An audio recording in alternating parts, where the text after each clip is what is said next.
Well, hello, my friends, and welcome to another special episode of Ending Physician Overwhelm. Today, I am joined by a special guest, my new friend, Dr. Kristine Goins.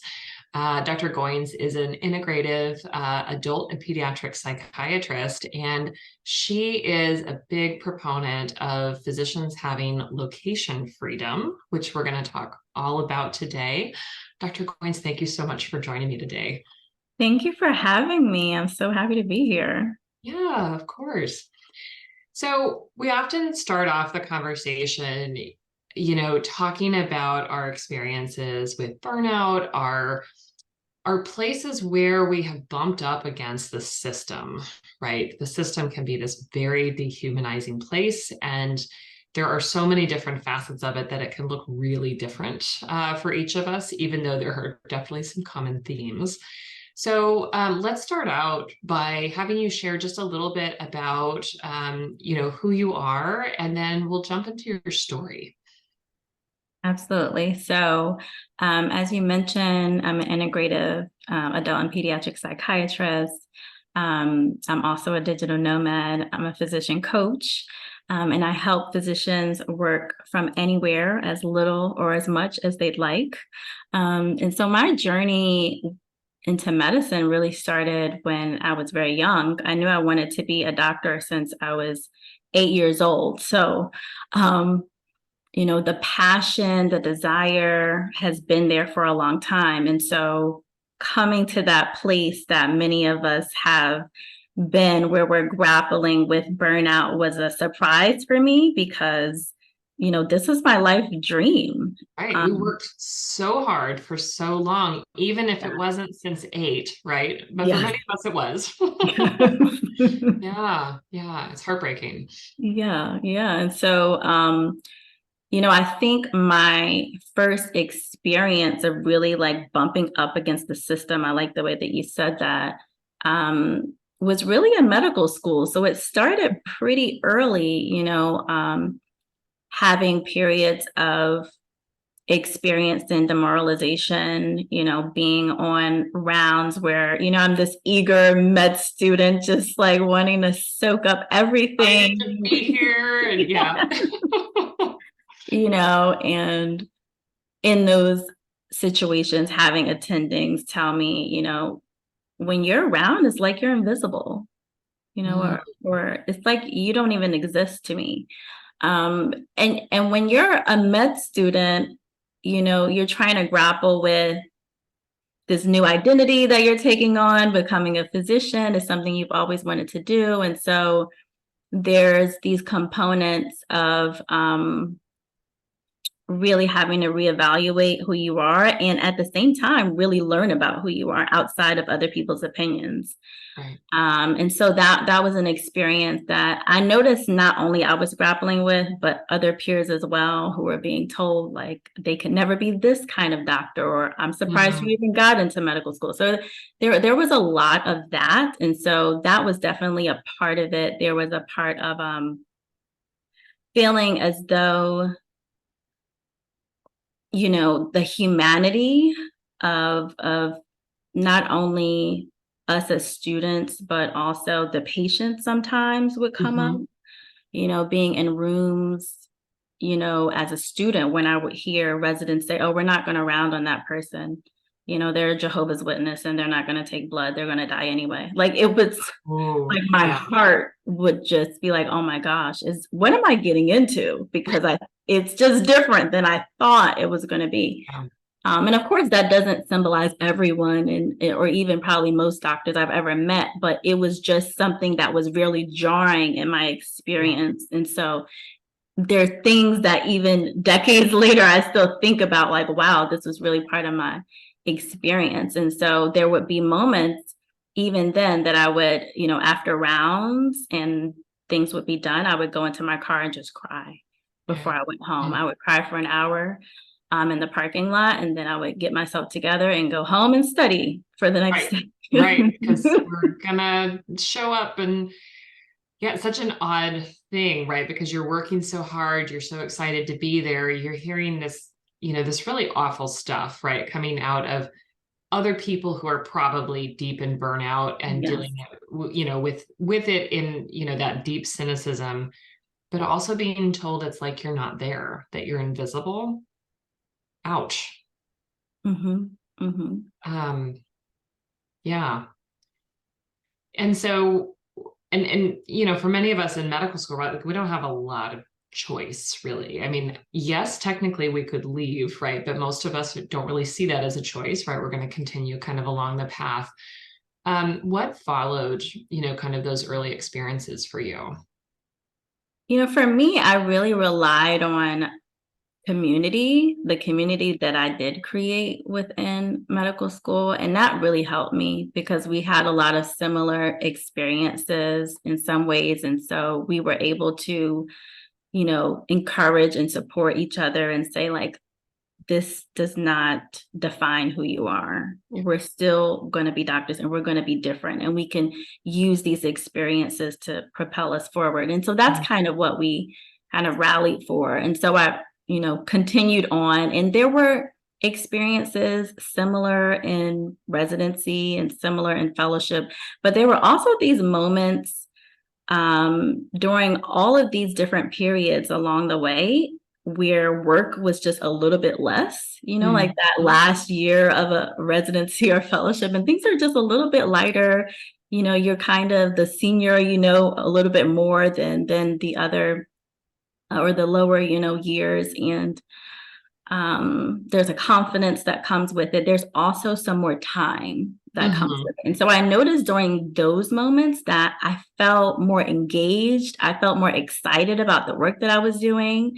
And I really came to the place in fellowship where I noticed that it was around 20 hours or less that I actually felt the best. There was a period during fellowship where I was really in the midst of that call, like the heavy call period. And thankfully, I had, during that period of burnout, this 1 month away that was part of my fellowship that allowed me to take time off and go to Nepal and study mindfulness for a month at a Tibetan Buddhist monastery. And that really changed my experience. I had always wanted to travel, but that was the experience that showed me that there was more to this than just traveling. There was this deeper work that could be done through those kind of experiences that I was having abroad. When I got to be an attending, of course, you always think that the next part of the experience is be easy, better. wonderful. So, I just need to arrive, right? I just need to get there and then it'll be fine. Yeah. Exactly. It's like the same tale.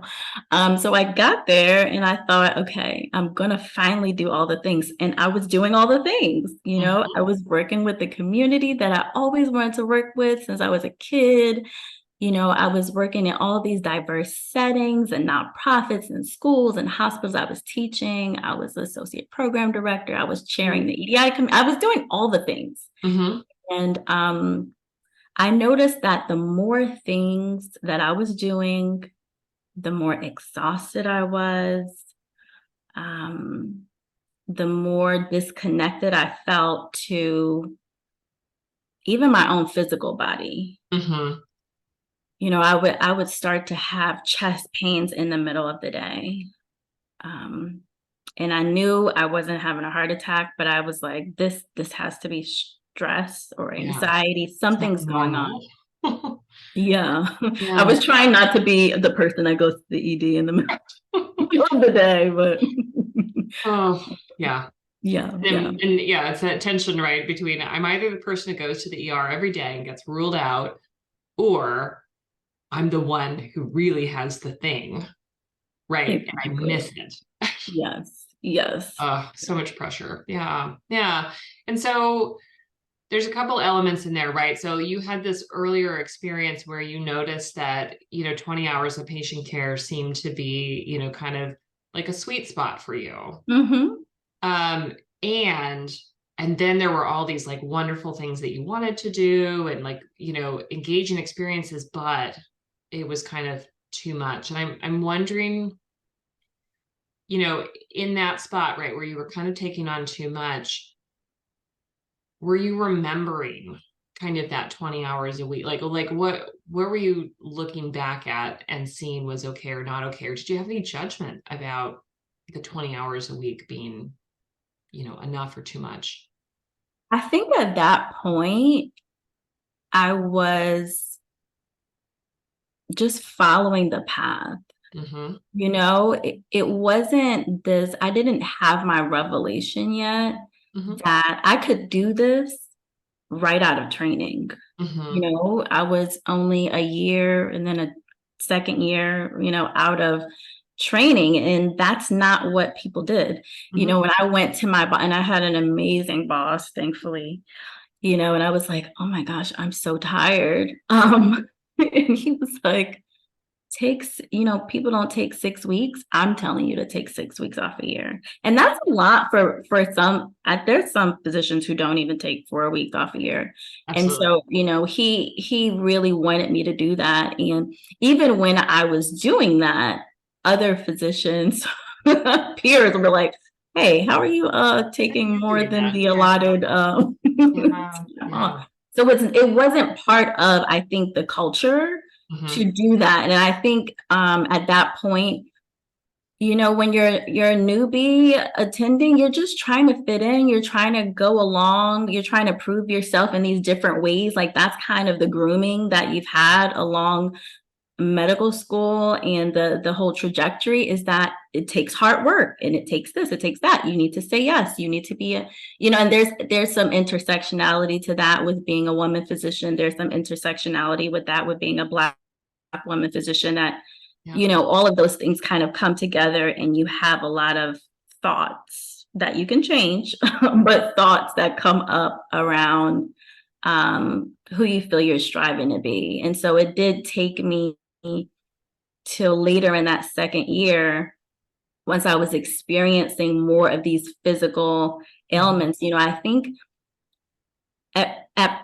one point, every physical, like every organ system was Mm-hmm. beginning to kind of shut down in some kind of way. Like there was some dysfunction going on. And it was only as a psychiatrist when it got to depression, Mm-hmm. when I said, that's it. That's enough. Yeah. Yeah, I can't do it. When I started to have suicidal thoughts, and I was like, maybe it would be better to not be here, Yeah. Um, that's when I said, okay, like this is really serious. Like I can't just ignore I was ignoring the chest pains, but the depression's like, no, this is where we stop. Oh, yeah. So that was hard. And when I got to that point, I really started questioning everything. And I still kept going though. I Yeah. still kept going until during COVID, during the quarantine, both of my grandmothers died. Mm. And when that happened, that was kind of like my wake up call, where everything kind of culminated and came together, because it helped me to understand that although I had this grand plan, you talk about the 20 hours, it was like, in the future, I'll get to it. I Mm-hmm. just got to get through this part. Right. But it helped me to recognize you don't know what's going to happen. You don't know when the future is going to happen. So if you want something, if you want your life to look a certain way, you have to do it now. Yeah. Yeah. It's so important for people to hear. So I'm really glad that you kind of walked us through that journey, because, I think there are many of us who, we put a lot into the care of our patients, and we know deep inside, right, that there's some limit to how much we can do, right? And whether that's Yeah. 20 hours or whatever, it doesn't fit into the culture. Mm-hmm. It works against us, sort of being, yes, women. And, I'm not a Black woman, right? But I can only imagine, right? We've got extra sort of components there. And so we sort of know the truth for ourselves, and we're trying to hide it and pretend that it's not true, and tell Mm-hmm. ourselves, we should be able to do this like everyone else. We shouldn't take so much vacation. Um, and we know we're hurting ourselves. Yeah. And it takes often, something really extreme. So for some people, it would be chest pain, perhaps for the cardiologist, right? It would be Yeah. chest pain that finally stopped them, but maybe not the suicidal thoughts or not the migraines or, any number of things, because it's such a common story that Yeah. we work ourselves in this way until, some threshold, right, of dysfunction, whether that's in Mhm. our bodies or, having a catalytic event, right, of like losing someone that you care about and realizing, I don't want to live my life this way. Exactly. Yeah. It's part of what I would say is, the broken part. Like I talk a lot about the healthcare system being broken, but part of it is our culture that gets perpetuated by a lot of people who are burnt out, right? Hmm. And afraid to ask for help or afraid to set the limit of, I'm going to work 20 hours a week of patient care. That's it. Yeah. Yeah. So you got to this place, this difficult place, right? You Hmm. having suicidal thoughts, right? You losing people that you loved. What, like, where did that go next? It woke me up to a place that I began to imagine back to like what that ideal life would be. Mm-hmm. And I felt that I was more afraid of what it would be like to not live that life than all the people that I might disappoint or who might be upset or who might have something to say about me making this change. Because I think that was really what was holding me back. I had a million and one like self-limiting thoughts about what this transition would be like because it wasn't part of the ordinary path. And, we're very like into algorithms and like linear, paths. That's what we're taught. And I'm like, this is definitely on Graduate, the we outskirts. do this, we get a job at a 401k and, all that. Yeah. Yeah, yeah. And Yeah. so, I mean, I had been a rebel in some ways, but this was my opportunity to actually act. Mm-hmm. Um, And so I had this 5-year plan where I was going to do all the things and then I was going to make my way abroad. And in this moment, I I made a decision with myself. I said, we're going to do this. We're going to change our lives. So I didn't talk to anyone about it. I booked a one-way ticket to Colombia. Mm-hmm. My 5-year plan, I reorganized it to a 5-month plan and put a schedule in the books to leave. Wow. Yeah. Yeah. And so tell us through it. So you had this passion to travel, and it wasn't simply like tourist travel, Right. right? But also just, I don't know, it sounds like broadening your experience, right? Of probably life itself, but also, I imagine, medical life, right? The trip to Nepal, right? And really getting to do some meditation and mindfulness. Wouldn't that be a lovely feature for all of our psychiatry colleagues and anyone who addresses mental health, right? To have that background and that training. So tell us sort of, as you get to Colombia, like, what is that life like in terms of sort of creating your own experience? People want Yeah, to do this.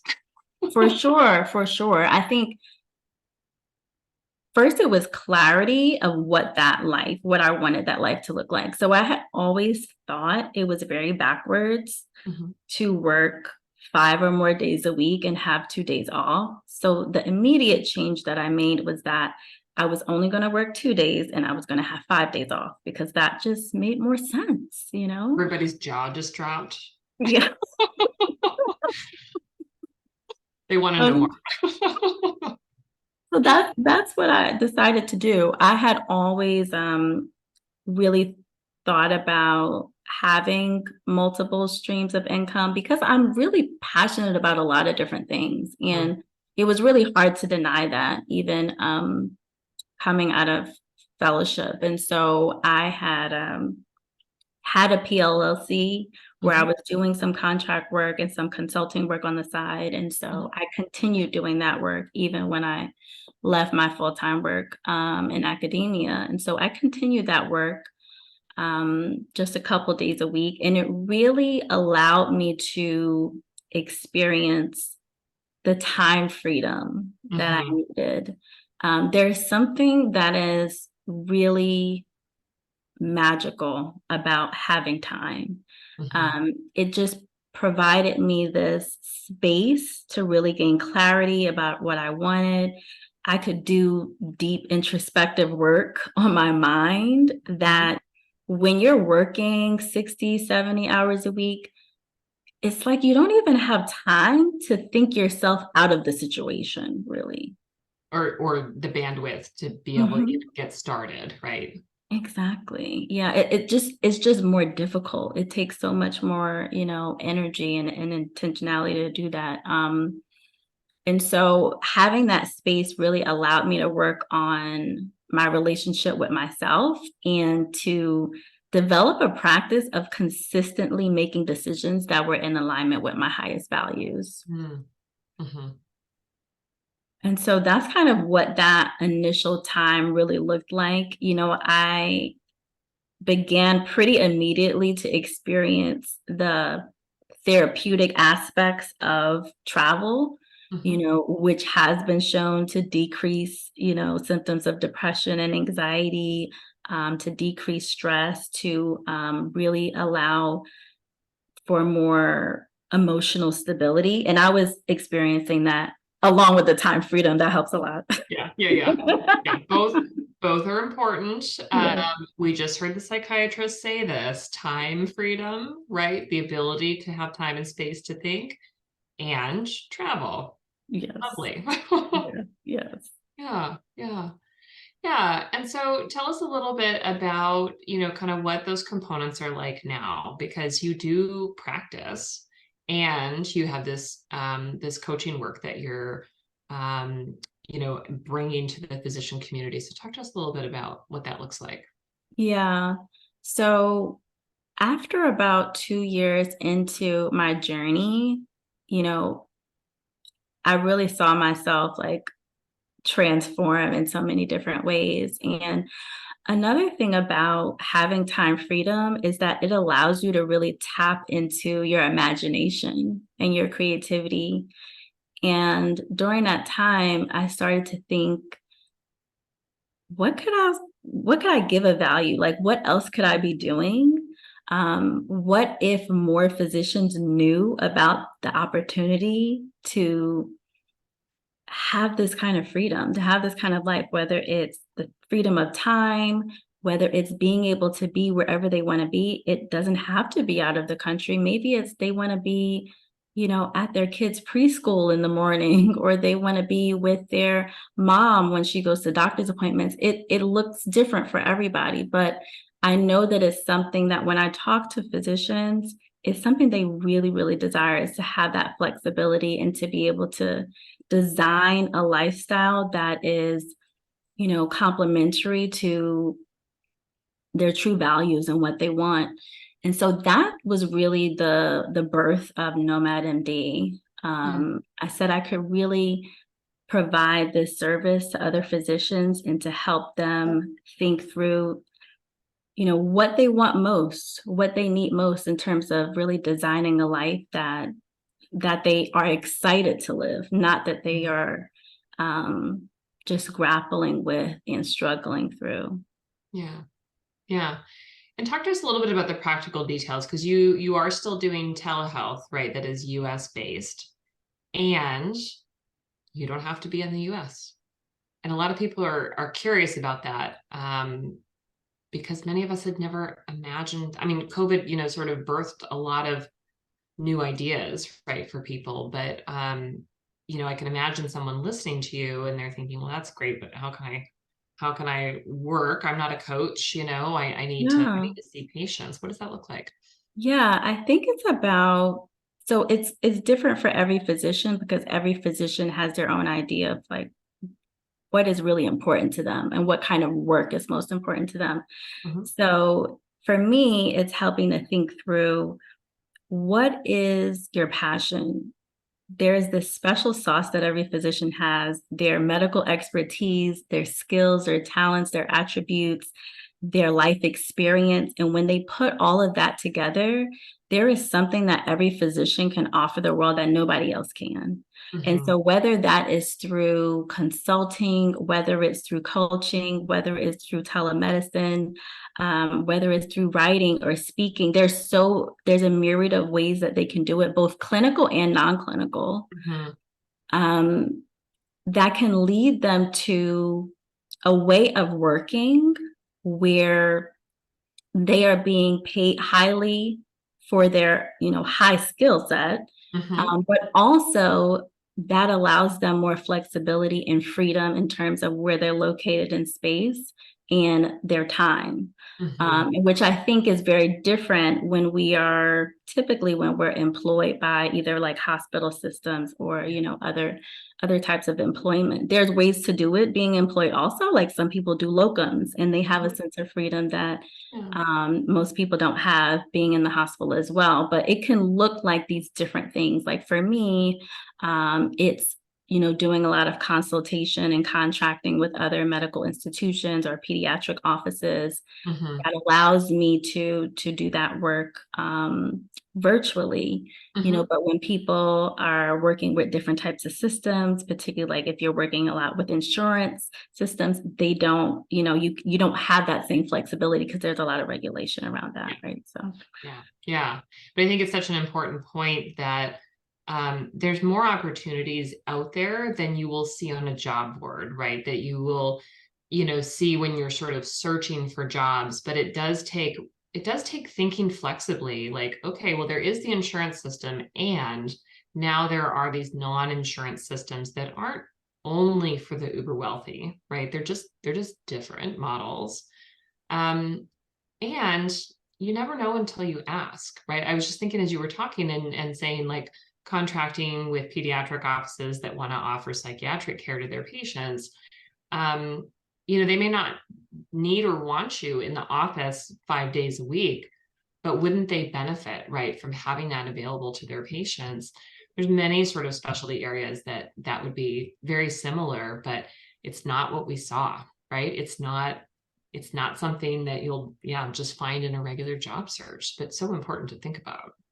Absolutely. And sometimes it's not even that, because I think as a physician, and I noticed this in myself, especially when I was starting on this journey, that I think of everything as me directly with the patient, and there is also this way of making impact there with a patient, but also, when you're providing consultation to a group of other healthcare professionals, whether it's like pediatricians for me as a child psychiatrist, or a myriad of other, whether it's with other primary care providers, no matter what. But there's a lot of providers that can benefit from what your special expertise is.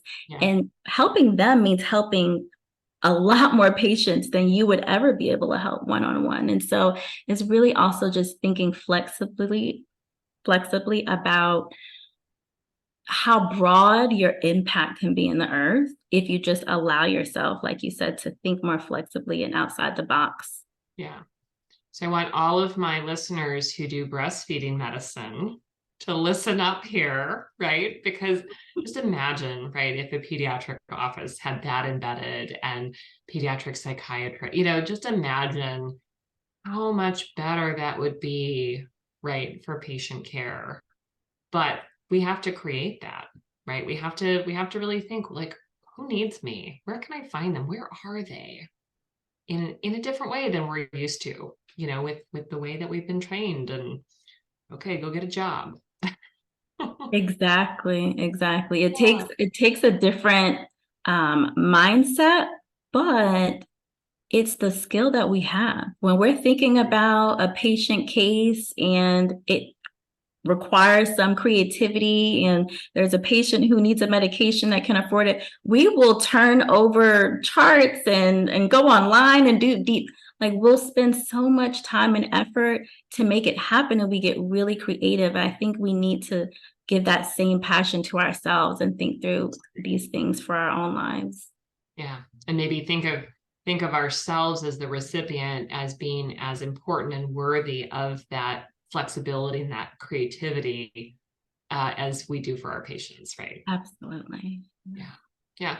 Well, talk to us a little bit about your coaching, right? Your desire to sort of bring this flexibility to other physicians. What does that look like? Yeah, so it really looks like a physician being able to design whatever Mhm. type of schedule and life that they want. Mhm. For me, it looks like working 2 days a week. It looks like having 5 days a week to engage in traveling and exploring. And, I have so many other passions, movement, exercise. I study wine, I study languages. I'm in singing lessons. I do a lot of things. Yeah. But for everyone, that's gonna look different, and so Mm. for some people, they wanna work 3 days a week, they wanna work 4 days a week, so I really push that as little or as much as you want, and the type of flexibility that you might want when you're thinking about what aspects of, medicine you wanna keep, what aspects you might wanna shift or change, what Mhm. does that look like? Do you want to be able to engage in medicine from a foreign, country? Like what would that look like? Mhm. Maybe you want to spend 6 months of the year out of the country with your children so that they can have a different cultural experience. So for me, it's been a lot of one-on-one work because I noticed that every physician really is holding on to a different dream of a life that they want. And so is really about providing them a strategic plan, helping them to develop that strategic plan that is in alignment with their values and their dream, and then also giving them the guidance, the accountability that they need to be able to implement it and carry it out. Because it does take some thinking through what is the Mhm. financial burden in part, what does it look like in terms of thinking through student loans that might be, also a burden or something that they're thinking about, how it impacts their family and their children, how it impacts their relationships. What is traveling? How do we think through making travel as a great experience and as efficient and affordable as possible? Like all of these different components really come together. And as someone who travels full time, it's something that is my passion, is really near dear to me. It's such a wonderful guidance that you're able to provide and really helping people to see not only is this possible, but it's also something, that we can sit and work through together, right? We don't have to recreate that on our own without the support and, be shielding it from people who would tell us, no, no, no, you can't do that. Because there's a lot of that. We have a mutual business mentor, Dr. Una, right? And she really talks about, yeah, don't talk to fire extinguishers, right? Don't talk to people who are just going to squash your dreams. You sort of protect your dream and you talk to people that you can really share that with, right? And get their support. But that is not for everyone to hear. Absolutely. So important. Absolutely. Yeah.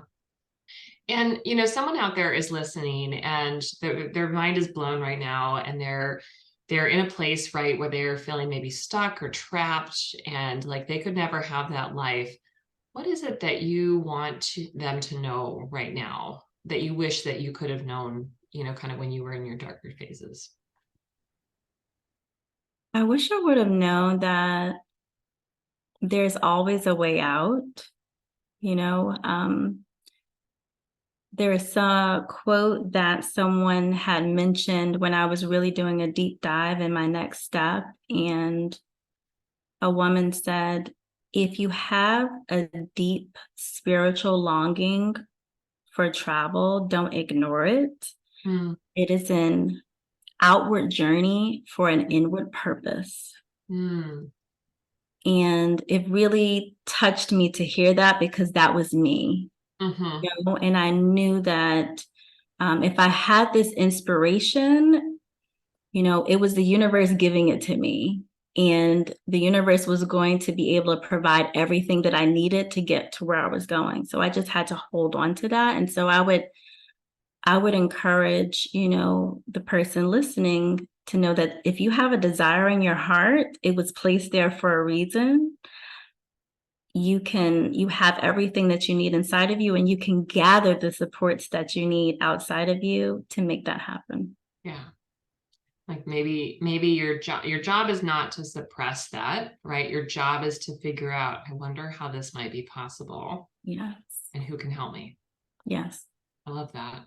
And so important because it just incorporates that element of, we are not, any of us, meant to do any of this alone, right? Like, we are meant to have the support and the communities around us helping us with all of life's challenges. But many of us just incorporated that idea that we have to do everything alone, because again, that's part of our culture, right? Absolutely. But when we look back, a lot of times it was, that one peer, that one mentor or family, that also helped us to get to where we are. So we always relied on some sort of support, and that's also going to be the thing that gets us to our next leg of the journey. Love that. So tell the listeners where they can find you and learn more about working with you to help create their dream life. Again, whether they're traveling internationally or not, but just kind of maybe blowing their mind a little bit about what's possible. Absolutely. So they can find me online at thenomadmd.com. They can find me on Instagram at the Nomad MDs and on Facebook at the Nomad MDs. And if they're interested, I also have a webinar coming out next month, November 14th, 7 p.m., talking about how doctors can fast track to financial freedom through traveling. Okay. We'll have links to all of that in the show notes for anybody, who is driving right now or just can't look at it. But definitely check it out. Check out the webinar, guys, right? Because that's where you're going to get the details and, let your mind be blown a little bit by what's possible for you. I remember we were sitting down to dinner not too long ago, and as you were talking about your work, 2 female surgeons with young children were like, what? I could do what? I could travel? Oh, and I could just see like the wheels turning in their brains. And they were so excited by that possibility. So let your mind wander and check out the webinar, everyone. All right. Dr. Goins, thank you so much for joining me and sharing your story. I think this is really important for people to hear because, again, it's one of many things that we've never heard about and most of us had never considered. So I'm so glad that you're doing this work, and I'm so glad that you're really open to sharing it with us, because it's so easy to keep ourselves in silence and in isolation, and we really need to benefit from each other. So thank you. Thank you so much for having me. All right, everyone. That's it for today's episode. Until next week, take care. Bye-bye.